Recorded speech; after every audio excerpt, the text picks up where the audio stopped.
함께 읽으신 마태복음 20장 20절에서 28절 말씀을 중심으로 종료주일 설교 말씀으로 보아도 보지 못하고 들어도 듣지 못하는 사람들이라는 제목의 말씀으로 잠시 은혜를 나누겠습니다. 오늘은 저희가 해마다 한 번씩 지키는 종료주일입니다. 그리고 오늘부터 시작해서 고난주간이 한 주간 시작이 되고요. 그리고 오는 다음 주일은 저희가 부활주일로 맞게 됩니다. 그래서 성경이 보여주시는 길 시리즈 설교 이제 여호수아를 시작해야 되는데 그 설교를 잠시 멈추고 오늘은 종료주일과 관계된 말씀을 여러분과 잠시 나누도록 하겠습니다. 알려드린 것처럼 설교 제목은 보아도 보지 못하고 들어도 듣지 못하는 사람들 이렇게 잡았습니다. 왜냐하면 사도행전 9장에 보면 사도 바울이 바울 되기 전에 사울이었을 때 다메섹 도상으로 예수 믿는 자를 잡으려고 가다가 그 도상에서 예수님을 만나죠. 그때 강한 빛 가운데 그가 눈이 멀게 됩니다. 그러다가 나중에 아나니아라고 하는 이분의 기도를 통해서 다시 눈을 보게 되는데요. 그때 성경 표현에 보면 그 눈에 비늘 같은 것이 벗겨졌다, 그런 표현이 나옵니다. 그래서 보지 못하다가 다시 보게 됩니다. 여러분, 이건 아주 상징적이고 이중적인 의미를 가지고 있습니다. 사도 바울이 육신적으로는 눈을 뜨고 볼 수 있었지만 그러나 영적으로는 그동안 보지 못하는 그런 사람이었다라는 걸 보여주시는 거예요. 사도 바울이 바울 되기 전에 사울이었을 때 그는 가말리엘 문화에서 율법에 대해서 누구보다도 많이 배웠고 잘하는 사람이었고 철저히 율법을 지키고 누구보다 하나님을 잘 섬기는 자라고 자타가 공인하는 그런 사람이었습니다. 그런데 그런 그가 정작 하나님의 아들 메시아 예수 그리스도께서 오셨음에도 불구하고 그 예수님을 알아보지 못했습니다. 복음을 들었지만 그 복음을 듣고서도 듣지 못했던 겁니다. 이걸 상징적으로 보여주는 것이 사도 바울의 눈이 멀게 되는 것이고, 그리고 안수할 때 성령이 임하심으로 그가 다시 볼 수 있게 되었다는 걸 상징적으로 보여주는 것입니다. 그래서 오늘 그 말씀을 통해서 우리의 모습을 한번 돌아보기를 원하는데요. 여러분, 오늘 본문의 내용이 아주 간단하죠. 예수님께서 예루살렘에 올라가시기 직전에 있었던 일을 기록하고 있는 내용인데요. 본문과 관련해서 저희가 좀 생각해야 될 것이 세 가지 정도가 있는데 좀 이상한 내용들이, 장면들이 오늘 본문에 등장합니다. 여러분, 저의 목회 철학이 두 가지 있죠. 늘 말씀드리죠. 균형과 자연스러움이라고. 저는 저와 여러분의 신앙이 자연스러워야 한다라고 생각합니다. 여러분, 신앙이라는 게 억지같이 한다고 되는 게 아니거든요. 정말 하나님께서 우리에게 은혜를 베풀어 주시고 그 은혜가 깨달아질 때, 그래서 그동안 보지 못했던 것이 보여지고 그동안 들어도 깨닫지 못하던 것이 깨달아질 때 우리가 그 은혜에 자연스럽게 반응하면서 우리의 믿음의 행동들이 나와야 합니다. 그런데 그것 없이 우리가 억지같이 막 이렇게 한다고 해서 여러분 이게 되어지는 일이 결코 아니기 때문에 그렇습니다. 그래서 우리의 신앙이 늘 자연스러워야 합니다. 그래서 우리가 집중해야 될 부분은 하나님께서 우리에게 베풀어 주신 은혜가 무엇인가, 그걸 우리가 깨닫는 그런 일이 굉장히 중요합니다. 그래서 이 고난주간, 한 주간을 보내면서도 예수님이 십자가에서 고난받았으니까 우리도 예수님의 그 십자가의 고난에 동참하자. 그래서 평소에 안 하던 금식을 하고, 지금 우리가 하는 금식은 그런 의미가 아니에요, 그죠? 평소에 안 하던 금식을 하고 막 이상하게 나를 힘들게 하고 막 이렇게 옷도 그죠? 초췌하게 그렇게 입고, 예전에는 뭐 이렇게 부활주일 그죠? 이렇게 소복을 입고 뭐 교회 가고 그랬잖아요, 그죠? 여러분, 안 믿는 사람들이 막 그런 모습 보다 깜짝 놀라고 밤에 그런 일도 있었는데, 우리가 그런 것들이 뭐 잘못되었다라고 이야기하는 게 아니라 그 고난 주간을 보내면서 우리가 억지같이 평소에 안 하던 걸 막 억지같이 막 짜내면서 뭐 그렇게 할 필요는 없다라는 것입니다. 그리고 제가 늘 말씀드리지만 여러분, 이 고난 주간을 우리가 맞는다고 해서 우리가 예수님의 고난에 동참할 수 있는 게 아니죠. 2000년 전에 이미 예수님은 십자가에서 그 고난을 오롯이 혼자 다 감당하셨고요. 우리는 그 은혜를 지금 누리고 있는 거예요. 그리고 예수님은 부활하시고 하나님 우편 보좌에 승리하신 주님으로 계신단 말이죠. 그런데 그 주님이 다시 십자가에 달린 것처럼 우리가 그렇게 할 이유는 없는 거예요. 오히려 이 고난 주간은 승리하신 그 주님을 바라보면서 어떻게 우리가 어떻게 예수님께서 그 죽음의 권세를 이기시고 부활하셔서 그 주님의 그 부활로 말미암아 우리에게 주어진 은혜가 무엇인지를 우리가 묵상하고 그 은혜를 다시 회복하는 그런 한 주간이 고난 주간이 되어야 한다. 저는 그렇게 생각을 합니다. 그래야 우리가 그 부활주일 그 아침에 우리가 기쁨으로 그 부활의 기쁨에 동참할 수 있게 될 것입니다. 그래서 저는 우리의 신앙이 그렇게 자연스러울 수 있도록, 그래서 하나님의 은혜에 집중하고 그 예수 그리스도께 집중해서 그 주님이 우리에게 주시는 그 은혜를 우리가 누리고, 그래서 그 하나님의 말씀이 우리에게 들려지고 깨달아질 때, 그래서 보지 못하는 것들이 보여질 때 정말 우리가 거기에 감사하고 감격하고 그 은혜에 대한 자연스러운 믿음의 반응이 우리의 모습으로, 우리의 신앙의 행위로 그렇게 드러나야 하는 줄 믿습니다. 그런데 오늘 본문에 보면 좀 자연스럽지 못한 그런 모습들이 나옵니다. 그런 부분들을 우리가 함께 살펴가면서 오늘 주시는 메시지를 함께 좀 찾아보려고 하는데요. 그래서 먼저 첫 번째 희한한 게 뭐냐면 이 제자들의 반응입니다. 예수님께서 오늘 본문 17절, 18절 앞부분에 보면요, 예수님께서 예루살렘에 올라가시기 전에 바로 그 직전에 제자들에게 주신 말씀인데요. 뭐라고 말씀하시죠? 대제사장들과 서기관들에게 잡혀서 조롱을 당하고 채찍에 맞아 결국은 십자가에 못 박혀 죽게 될 것을 말씀하십니다. 근데 그 구절을 기록한 상단에 보면 이 구절을 요약해서 친절하게 성경이 설명을 해주는 내용이 있죠. 뭐라고 돼 있어요? 죽음과 부활을 몇 번째 말씀하신 거라고요? 세 번째. 그러니까 예수님이 지금 이 말씀을 하기 이전에도 미리 두 번이나 예수님이 십자가에서 죽으실 것과 부활하실 것을 말씀해 주셨고요, 지금 이 예루살렘에 올라가시기 바로 직전에 지금 또 한 번, 세 번째로 그 이야기를 해 주셨단 말이죠. 근데 희한하게도 제자들이 이 말씀을 듣고 난 다음에 반응입니다. 마치 제자들은 그 예수님의 말씀이 마치 안 들렸던 것처럼 행동합니다. 그래서 18절부터 말씀하시잖아요. 보라, 우리가 어디로 올라간다고요? 예루살렘에 올라가노니, 인자는 누구를 말하죠? 예수님 자신을 말하죠. 인자가 대제사장들과 서기관들에게 어떻게 될 거라고요? 넘겨질 거고, 그들이 죽이기로 결의하고 이방인들에게 넘겨줘서, 그러니까 로마의 군인들에게 넘겨줘서 어떻게 할 거라고요?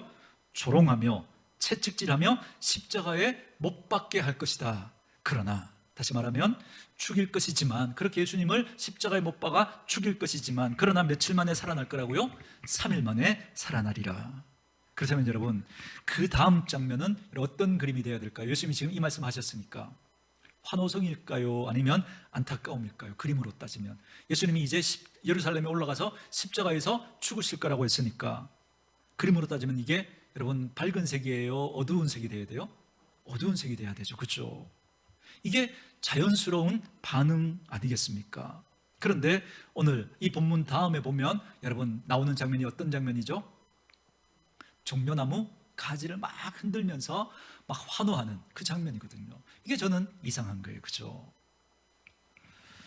여러분, 그렇기 때문에 오늘 이런 분위기 속에서 오늘 제자들이 보였던 이 반응을 우리가 보면서 좀 한번 생각해 보려고 합니다. 자, 이런 분위기. 이제 예수님께서 예루살렘에 이제 올라가신다. 그 전에 해주셨던 말씀이 이제 올라가면 대제사장과 서기관들에게 붙잡혀서 조롱을 받고 채찍질 당하고 결국 죽게 될 것이다, 이렇게 말씀하셨단 말이죠. 지금 이런 분위기란 말이죠. 근데 그때 야고보와 요한의 어머니가 딱 등장하는 거예요. 그래서 예수님이 무엇을 원하느냐라고 물으시니까 기다렸다는 듯이 이야기합니다. 뭐라 그래요? 주님이 나라를 세우시면, 주님이 나라가 임하면 저희 두 아들, 하나는 우의정, 하나는 좌의정 삼아주세요, 이렇게 말합니다. 그래서 어떤 성경학자들은 우스갯소리로 치맛바람이 성경에서 시작되었다, 이렇게 이야기하는 분도 있지만, 어쨌든 이 요한과 야고보의 이 어머니가 치맛바람을 일으키면서 자기 두 아들, 그 당신의 나라가 세워지면 그때 가장 높은 자리에 앉게 해달라라고 그렇게 청탁을 하는, 부탁을 하는 장면이 나옵니다. 그러니까 여러분, 이 야고보와 요한은 혼자만 이 생각을 했던 게 아니에요. 그래서 어머니에게도 이 생각을 이야기해서, 그래서 어머니도 그저 이 야고보와 요한의 이야기를 듣고, 그저 맞아, 예수님이라면, 이 예수님이라면 정말 이렇게 나라를 세우면 우리가 그때 한 자리 얻을 수 있겠다, 그렇게 생각하고 이제 예루살렘에 올라가신다고 그러니까 드디어 때가 되었구나, 그러면서 이 부탁을 하게 된 겁니다. 여러분, 이들은 왜 이런 이야기를 했을까요?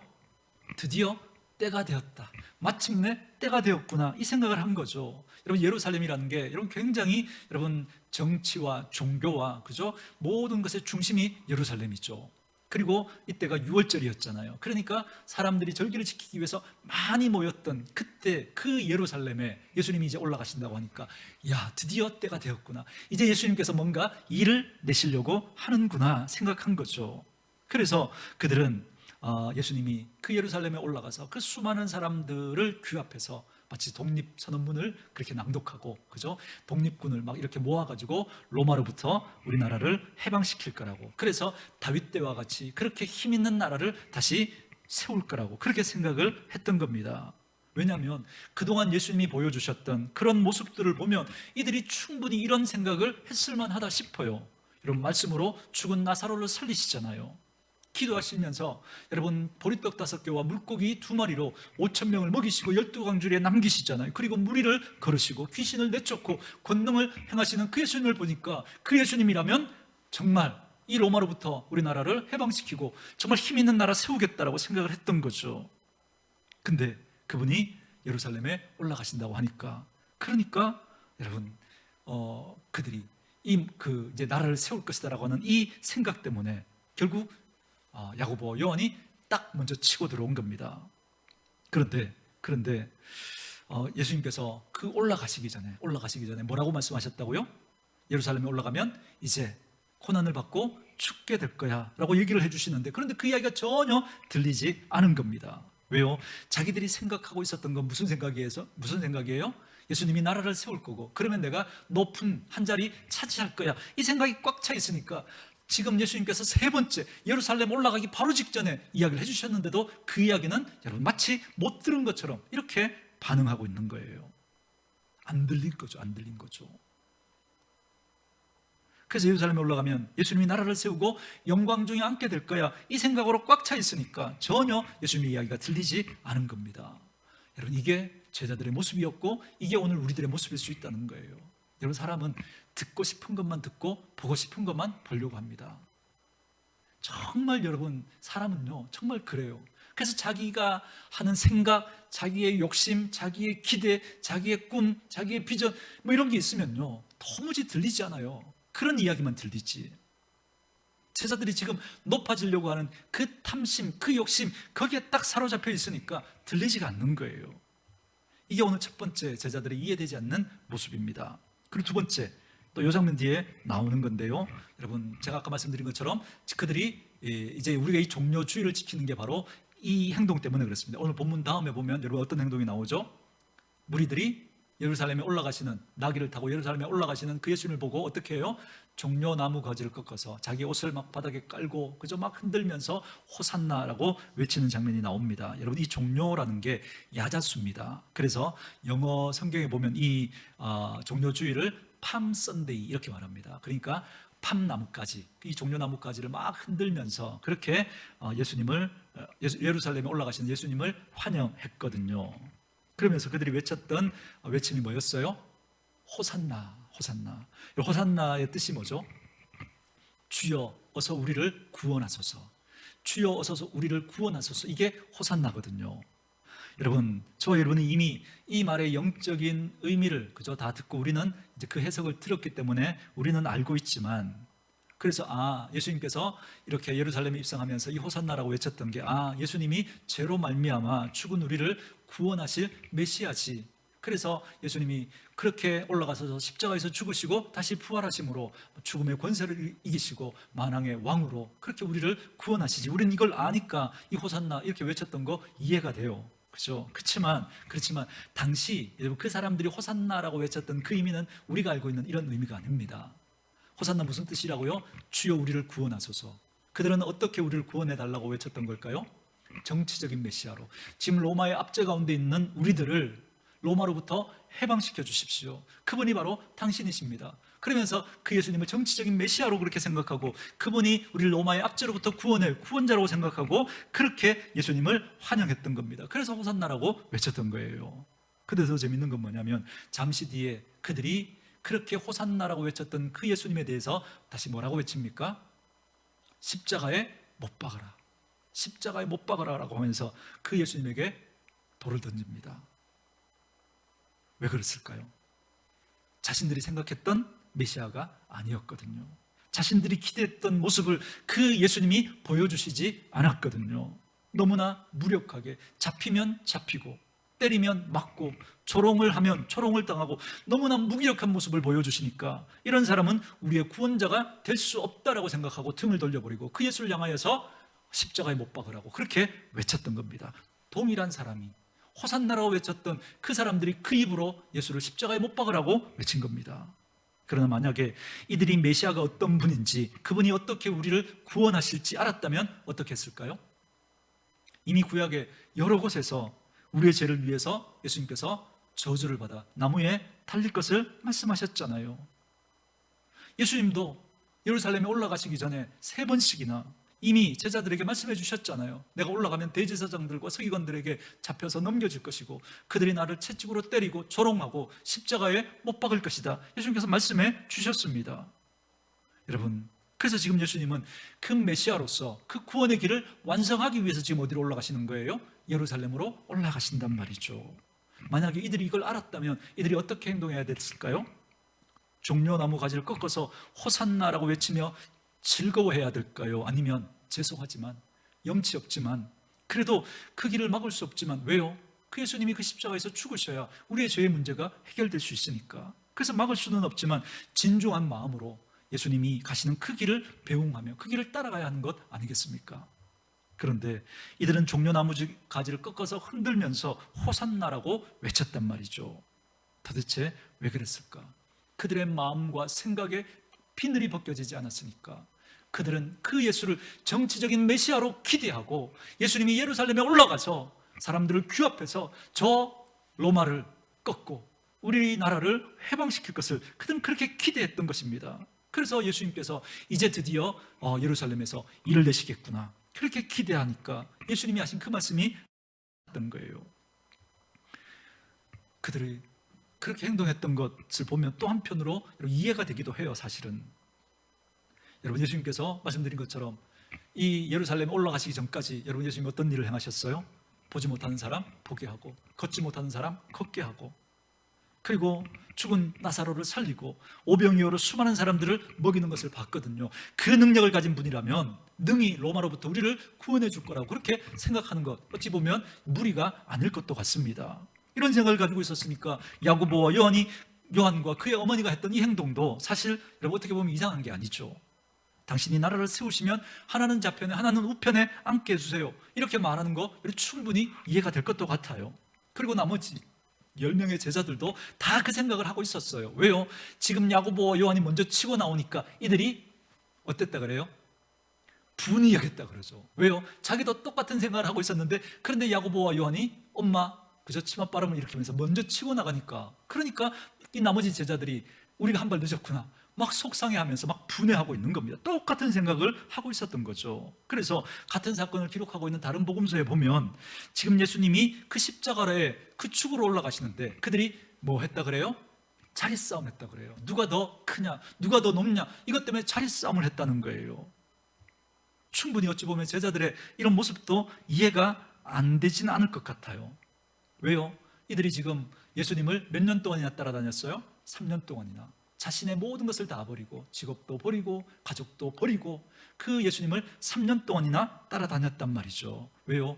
이 예수님이라면 뭔가 일을 낼 수 있을 것 같으니까 그런 기대와 소망을 가지고 그들은 3년 동안이나 따라다녔거든요. 그리고 따라다녀 보니까 실제로 예수님이 병자를 고치시고 죽은 자를 살리시고 오병이어를 행하시고 막 그러는 거예요. 그리고 여러분 이 일이 있기 전에 보면 요한복음에 보면 그저 예수님이 오병이어 사건 이전에 그저 군중들이 예수님을 뭐로 삼으려고 그랬어요?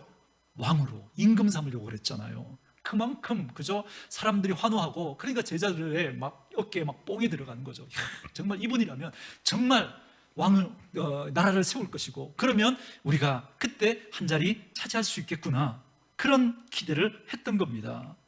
여러분 우리나라도 지금 대통령 탄핵 이후에 이제 본격적인 대선이 시작됐지 않습니까? 여기저기서 이제 대선 캠프가 차려지고 있는데요. 여러분 그때 대통령 후보를 지지하면서 따라다니는 사람들 중에 함께 그 선거 운동을 하는 참모들 있잖아요. 여러분, 이분들이 얼마나 그 선거 기간 동안 고생을 하는지 모릅니다. 제대로 뭐 자지도 못하고 제대로 먹지도 못하고 그 빡빡한 이 선거 일정 가운데 정말 엄청난 고생을 합니다. 그런데 무슨 생각을 가지고 이렇게 고생을 합니까?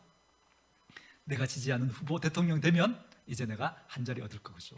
그렇게 선거운동에 함께 했던 그 사람들, 이제 그분 대통령 딱 되면 참모로, 그죠? 그 내각에 그저 한 자리씩 차지하잖아요, 그죠? 여러분, 제자들에게 그런 기대가 있었던 거죠. 여러분, 당연한 거죠. 어찌 보면 3년이나 자기의 모든 걸 다 버리고 최측근으로 그 예수님 곁에 있으면서 따라다녔으니까. 그런데 그 주님이 드디어 예루살렘에 올라가시겠다고 하니까 가장 강력한 그 권력이 있는 그 예루살렘으로 예수님이 올라가신다고 하니까 이제 그날이 오는가 보다. 드디어 그날이 오는가 보다. 예수님이 모든 무리들을 물리치시고 저 중심지 저 예루살렘에서 드디어 예수님께서 권력을 잡으시고 나라를 세우시게 되면 그때 강요들을 꾸리게 될 텐데 그때 우리가 가장 좋은 자리에 앉았으면 좋겠다, 이 생각을 한 거죠.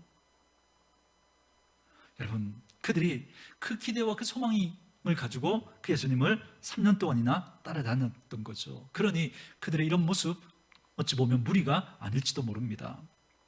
그리고 또 한 가지 또 이상한 장면이 또 나오는데요. 자, 그 다음에 그 다음 예수님께서 보여주신 행보입니다. 여러분, 종료 주일 전까지 예수님은 정말 강력한 하나님의 아들로서 누구도 감히 예수님께 대항하지 못할 만큼 예수님은 엄청난 카리스마와 아우라를 가지고 그렇게 행하셨습니다.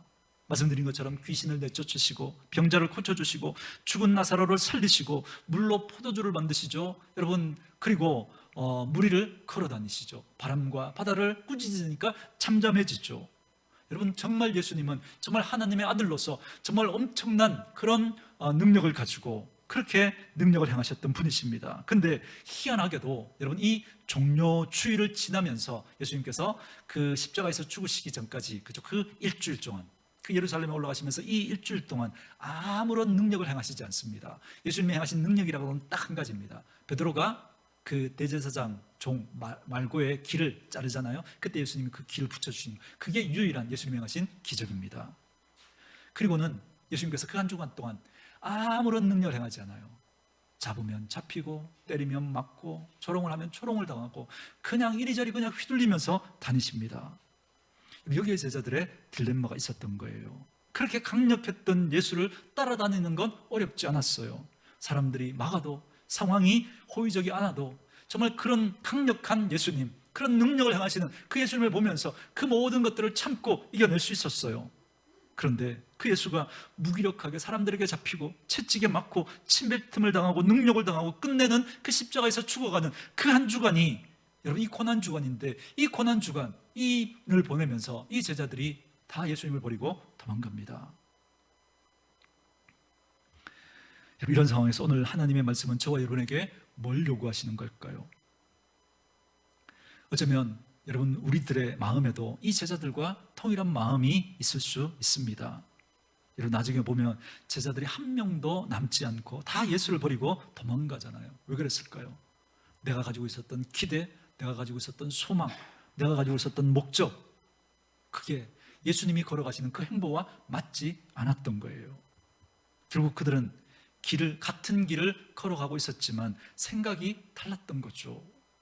같은 길을 걸어가지만 생각이 다르니까, 다른 곳을 바라보니까 자꾸 이상한 행동을 하고 있는 거예요. 오늘 본문에서 보는 것처럼. 그래서 이걸 성경은 믿음이 없다, 이렇게 표현합니다. 여러분, 그래서 예수님께서 제자들과 함께 계시면서 제자들이 실수하거나 제자들이 그저 예수님의 생각과 맞지 않는 그런 행동들을 할 때 예수님이 제자들을 꾸짖으시죠. 그때 예수님이 어떻게 꾸짖으시죠? 계속 예수님이 꾸짖으시는 건 딱 한 가지예요. 어떤 거예요? 어찌하여 믿음이 없느냐? 너희가 아직도 믿음이 없느냐? 또는 믿음이 적은 자들아. 예수님께서 제자들을 꾸짖을 때 항상 믿음이 적다, 믿음이 없다, 이렇게 꾸짖는단 말이죠. 그렇다면 믿음이라는 게 뭘까요? 그렇다면 같은 길을 걸어갔는데 생각이 다른 것, 이게 믿음이 없는 거예요. 그러니까 오늘 우리말로 하면 같이 예배를 드리고 같이 그저 교회 생활하고 같이 믿음 생활하는데, 그런데 주님과 생각이 다른 것, 이게 믿음이 없는 거예요. 이게 그동안 우리는 예수를 믿는다고 하고 교회 생활하고 그리고 주님을 사랑한다고 하고 그리고 우리가 믿음 생활 해왔는데, 그런데 저와 여러분이 이 종려 주일 아침에 물어봐야 될 건 뭐냐면, 나는 주님과 같은 길을 걸어간다고 하는데 과연 주님과 생각이 같은가? 이걸 물어보셔야 돼요. 이걸. 여러분, 생각이 다르면요, 같은 길을 걸어가면서도 자꾸 다른 행동을 하게 돼요. 자꾸 엉뚱한 행동을 해요. 이 제자들처럼. 결국 제자들과 예수님이 핀트가 맞지 않았던 거예요. 핀트가. 그래서 예수님 지금 죽으러 가시는데 제자들은 무슨 생각으로 싸우고 있어요? 누가 높아질 거냐, 이거 가지고 싸우고 있는 거예요. 예수님은 울고 있는데 제자들은 웃으려고 그래요. 예수님은 안타까워하는데 제자들은 안타까워하지 않고 평안해요. 예수님은 고난을 자처하러 가는데 이들은 고난을 피해버립니다. 다 도망가 버려요. 도대체 왜 그랬을까? 그들의 마음과 생각에 비늘이 벗겨지지 않으니까. 그러니까 예수님이 말씀하셔도 그걸 듣지 못하고, 보여주셔도 보지 못하고 자꾸 엉뚱한 행동을 하게 되는 거죠. 말씀하시지 않았던 게 아니에요. 3번씩이나 말씀하셨어요. 분명히 예루살렘에 가는 건 내가 죽으러 가는 거다, 3번이나 말씀하셨지만 그게 들리지 않아요. 그리고 왜 예수님을 떠났는가? 그 다음 말이 들리지 않았기 때문이에요. 예수님께서 3번씩이나 예루살렘에 올라가면 죽게 될 것을 말씀하시고 동시에 그리고 난 다음에 뭐 할 거라고요? 부활할 것이다, 3번이나 말씀해 주셨거든요. 그런데 그것도 들리지 않았던 거예요. 말씀하지 않은 게 아니에요. 그들의 마음과 생각의 비늘이 그의 귀를 닫아버리고 그의 눈을 닫아버리니까 듣지 못하고 보지 못했던 거예요. 여러분, 우리 마음과 생각에 그 비늘 같은 것은 없는지 한번 돌아보십시오.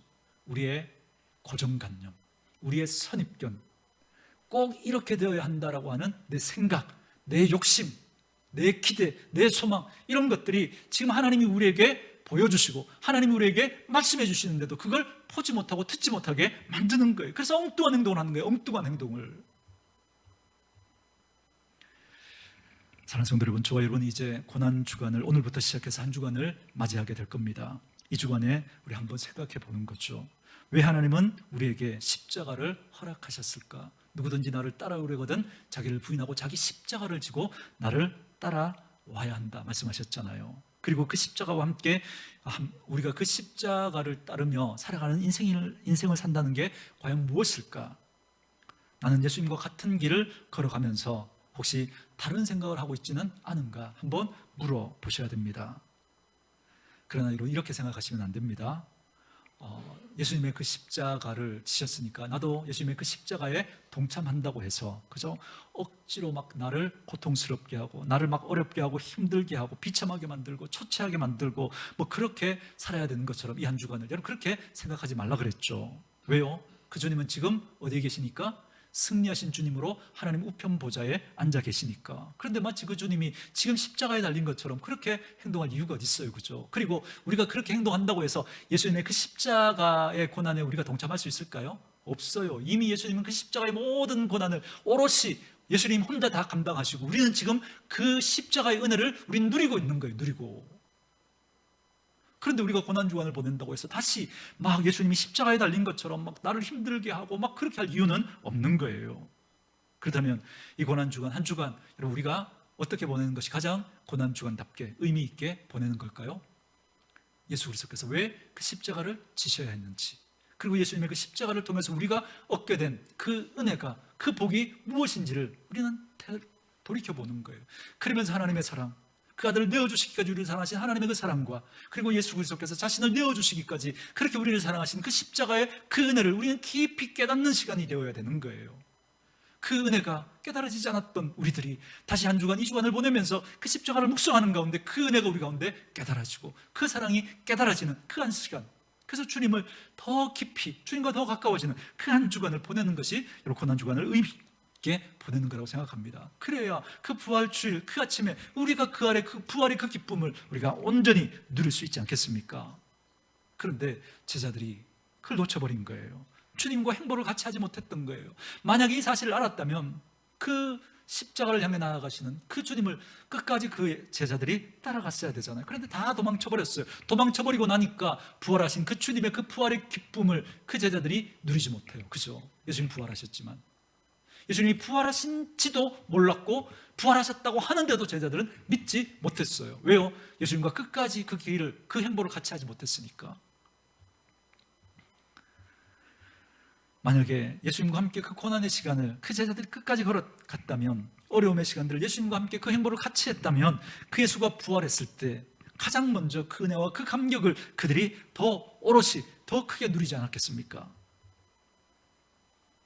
여러분, 저는 저와 여러분들이 그 주님과 그 걸음을 끝까지 같이 할 수 있기를 원합니다. 여러분, 우리 주님께서, 승리하신 우리 주님께서 우리를 이기게 하시고 우리를 복되게 하실 줄 믿습니다.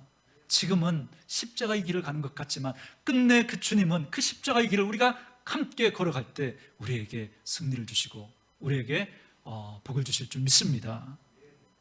여러분, 그래서 기독교가 여러분 뭐 고행주의나 또 기독교는 그래서 스스로를 막 아프게 하거나 그렇게 하는 종교가 아닙니다. 기독교는 예수님 때문에 복되어지는 종교입니다. 그래서 예수를 닮고 살아가야 돼요. 그 예수를 담으면 그 예수의 복이 여러분 우리의 삶에 여러분 그렇게 흘러가게 될 줄 믿습니다. 예수가 없잖아요. 그러면 여러분 우리가 어떻게 믿음 생활하게 될까요? 다른 종교 사람들이 신앙생활하는 것처럼 그렇게 할 거예요. 다른 모든 종교는 여러분 어떻게 종교 생활하느냐면요, 우리의 믿음의 대상, 우리가 따라가야 할 대상을 바깥에 둬요. 그리고는 저 앞에 두고 그분이 가신 길을 우리도 걸어가는 거예요. 그분이 오른손을 들면 우리도 오른손을 들고, 그분이 왼손을 들면 우리도 왼손을 들고, 그게 여러분 종교 생활입니다. 그러나 우리는 예수를 그렇게 따라가는 게 아니에요. 예수를 우리 마음에 담는 거예요. 여러분, 뭐 유교에서 그저 뭐 공자를 우리 가슴에 담고 살아간다 그렇게 이야기하지 않죠. 공자의 가르침을 우리가 마음에 되새기고 살아가야 된다 그렇게 이야기하잖아요. 그러나 우리는 그렇지 않아요. 예수님의 가르침을 우리가 되새기고 살아가는 그런 자들이 아닙니다. 그 예수를 우리의 마음에, 우리의 인격에 담고 살아가는 거예요. 그래서 그 예수를 담으면 그 예수의 생각이 여러분 우리의 삶에, 우리의 인격에 그렇게 흘러가게 되는 거예요. 그 예수를 담는다는 게 어떤 거예요? 결국은 말씀이 육신이 되어 우리 가운데 오신 그 예수님의 말씀을 우리의 마음에 담는 거죠. 그래서 그 예수님을 담고 그 말씀을 우리가 담고 살아갈 때 여러분 예수의 인격이 우리의 삶에 묻어나게 되는 거예요. 물들어가게 되는 거예요. 저는 그 은혜가 저 여러분들에게 있기를 원합니다. 그래서 우리는 무슨 일이 있어도 예수 놓치면 안 돼요. 예수 붙들고 그 예수 마음에 담고 그 예수님의 말씀을 우리 속에 담고 그렇게 살아가셔야 됩니다. 그렇게 할 때 그분의 영향력이 자꾸 우리 속에서 우리의 인격과 우리의 삶에 스며들게 되는 겁니다. 그럴 때 우리 눈에 있었던 그런 비늘들이 벗겨지고요, 그동안 보지 못했던 것들이 보여지기 시작하고요, 그동안 들어도 깨닫지 못했던 것들이 깨달아지기 시작할 겁니다. 저는 저와 여러분에게 그 은혜가 있기를 원합니다.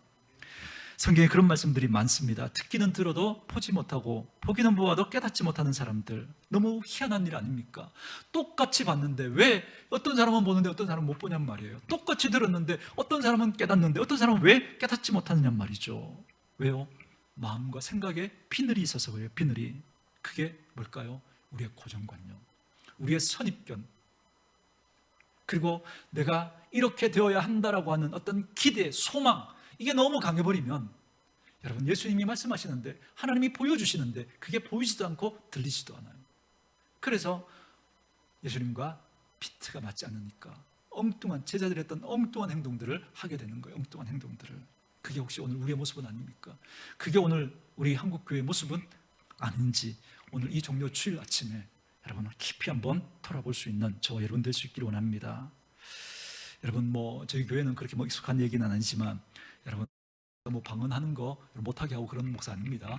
여러분 방언을 받을 때 여러분 어떻게 해야 될까요?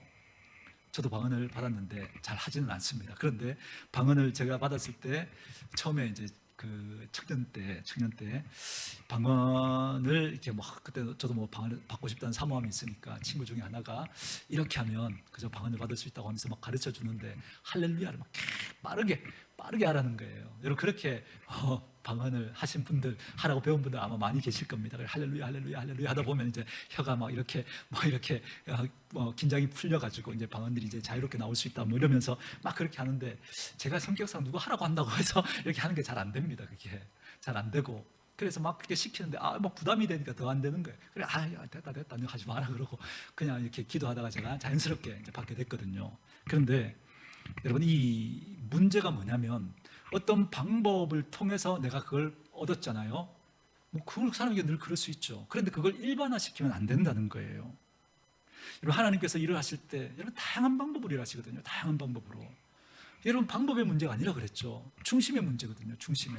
그런데 우리는 자꾸 방법에 매여버립니다. 그래서 내가 어떤 방법을 통해서 어떤 게 됐잖아요. 그러고 나면 더 큰 문제는 뭐냐면 다음에도 일할 때 어떻게 하려고 할까요? 그 방법으로 하려고 하는 거죠. 그 방법으로. 그런데 하나님은 그 방법으로 하려고 하지 않고 다른 방법으로 다르게 하나님 역사하시려고 하는데 우리는 자꾸 그 방법 때문에 그걸 받아들이지 않는 거예요. 밀어내버리는 거예요. 그러면 하나님이 이렇게 경험할 수 없는 거예요. 여러분, 겸손해지고 마음이 부드러워져야 돼요. 그래야 하나님의 일을 경험할 수 있어요. 마음이 겸손해지고 부드러워진다는 게 뭘까요? 오늘 표현을 하면 우리 마음과 생각의 비늘이 벗겨지는 겁니다. 여러분, 겸손이라는 건 하나님께서 뭐라고 말씀하시든지 그것이 내 생각과 달라도, 내 생각과 맞지 않아도, 내 기대와 내 소망과 맞지 않아도 여러분 있는 그대로 그것을 받아들이는 겁니다. 그게 겸손이고 그게 마음이 부드러워지는 거예요. 하나님은 그 사람을 통해서 일하시는 거예요. 사랑하는 성도 여러분, 여러분은 요즘 여러분의 인생을 살면서 여러분이 평가하고 여러분이 보고 있는 여러분의 인생에 대한 내용들은 어떤 것입니까? 그게 내 생각과 내 기대와 맞지 않기 때문에, 그것 때문에 여러분 힘들어하고 있지는 않습니까? 하나님은 오히려 그 일들을 통해서 우리의 인생 가운데, 우리 가정 가운데 하나님은 새 일을 하나님 계획하시고 그 일을 이루려고 하시고 계신지도 몰라요. 그런데 우리가 내 생각하고 맞지 않는다고 밀어내버리니까 하나님의 일을 볼 수 없는 거죠. 경험할 수가 없는 거죠. 여러분, 이 나라와 이 민족, 우리 한국교회 가운데 하나님이 행하시는 일은 여러분 무엇이라고 생각하십니까? 그런데 그게 내 생각에 맞지 않고 내 기대에 맞지 않고 내가 원하는 것하고 맞지 않는다고 해서 여러분 그걸 밀어버리면 하나님이 하시는 일을 우리가 경험할 수가 없는 거예요. 저는 이번 고난주간을 보내면서 할 수만 있다면 저와 여러분들의 마음과 생각의 그 비늘 같은 것이 벗겨지기를 원합니다.